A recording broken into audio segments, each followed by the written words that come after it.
కార్మికుల కుటుంబాలకు శుద్ధమైన జలాలను అందించడం కోసం నిర్మించిన ఎస్టీపీలను వినియోగంలోకి తీసుకురావడంలో సింగరేణి యాజమాన్యం నిర్లక్ష్యం వహిస్తోందని, కాంట్రాక్టర్కు బిల్లులు చెల్లించకపోవడమే కారణమని సిఐటియు రాష్ట్ర కార్యదర్శి తుమ్మల రాజారెడ్డి ఆరోపించారు. Godavarikhani 2 incline to A incline గనుల సమీపంలో సింగరేణి యాజమాన్యం దాదాపు 17 కోట్ల రూపాయల నిధులతో ఎస్టీపీల నిర్మాణం చేపడుతోంది.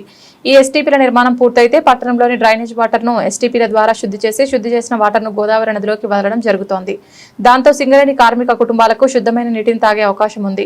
కాగా ఎస్టీపీల నిర్మాణం ఆలస్యం అవుతుండటంతో సోమవారం సిఐటియు ఆర్జీవన్ బృందంతో కలిసి రాజారెడ్డి ఎస్టీపీల నిర్మాణాలను పరిశీలించారు. ఈ సందర్భంగా తుమ్మల రాజారెడ్డి మాట్లాడుతూ కేవలం సింగరేణి యాజమాన్యం నిర్లక్ష్యం మూలంగానే ఎస్టీపీలు వినియోగంలోకి రాకుండా ఉన్నాయని, దాదాపు ఎస్టీపీ నిర్మాణం పనులు మొత్తం పూర్తి అయ్యాయని, కాంట్రాక్టర్కు కేవలం 2 కోట్ల రూపాయలు చెల్లించకపోవడం మూలంగానే చిన్నపాటి పనులు ఆగాయని అన్నారు. ప్రతి సంవత్సరం 20,000 మంది కార్మికులు గుండె జబ్బులతోటి, క్యాన్సర్ తోటి, లంగ్ ప్రాబ్లమ్స్ తోటి హాస్పిటల్ పాలవుతా ఉన్నారు. లక్షలు ఖర్చు పెట్టుకుంటానని సిఐటిగా దాదాపు 3-4 సంవత్సరాల కాంచి విరామం లేకుండా పోరాటం చేస్తున్నాం. గోదావరి నీళ్లు మొత్తం కలుషితం వస్తున్నాయి.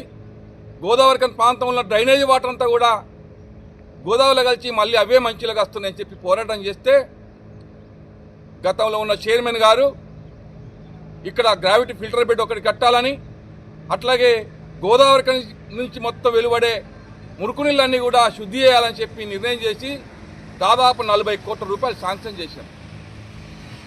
నడక నడుస్తూ 2024 శంకుస్థాపన చేశాం. అది సంవత్సర కాలంలో పూర్తి అయిపోవాలి, కానీ అది ఇంతవరకు పూర్తి కాలేదు. కారణం, ఇలా గ్రావిటీ ఫిల్టర్ బెడ్ సంబంధించిన పనులు పూర్తి అయినాయి.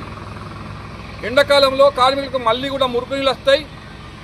గోదావరి ప్రాజెక్ట్ ఏదైతే ఉందో ఎల్లంపల్లి ప్రాజెక్టు తీసేసిన తర్వాత స్టోరేజ్ వాటర్ లేవు కాబట్టి మళ్ళీ ఈ నీళ్ళే రొటేషన్ అవుతున్నాయి, మురుకు నీళ్ళే.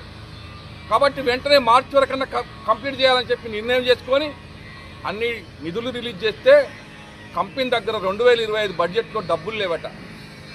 కేవలం గ్రావిటీ ఫిల్టర్ కోసం, కన్స్ట్రక్షన్ కోసం రిలీజ్ చేసి దానికి వాటర్ స్టోరేజ్ అంటే ఫిల్టర్ అయిన వాటర్ను స్టోరేజ్ చేయడానికి డబ్బులు లేవని 2025లో దాన్ని ఆపేసింది.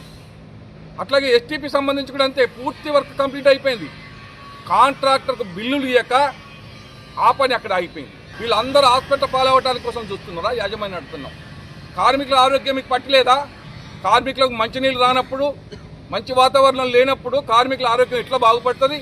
ఆగమేఘాల మీద ముఖ్యమంత్రి చెప్పంగానే ఫుట్బాల్ కోర్టుకు 10 కోట్లు ఇచ్చిండ్రు. రాష్ట్రంలో ఉన్న స్కూళ్ళకి, గ్రౌండ్లకి, సీసీ కెమెరాలకి, మంత్రుల దగ్గర, కలెక్టర్ల నివాస ప్రాంతాలలో కూడా సీసీ కెమెరాలు పెడతా అంటారు. రోడ్లు వెంబడి చెట్లు పెడతా అంటారు. గవర్నమెంట్ చెప్పిన పనులు మాత్రం తూత తప్పకుండా, నిమిషం తిరగకుండా డబ్బులు రిలీజ్ అయితే కానీ సింగరేణుల సంక్షేమం కోసం డబ్బులు రిలీజ్ కావా?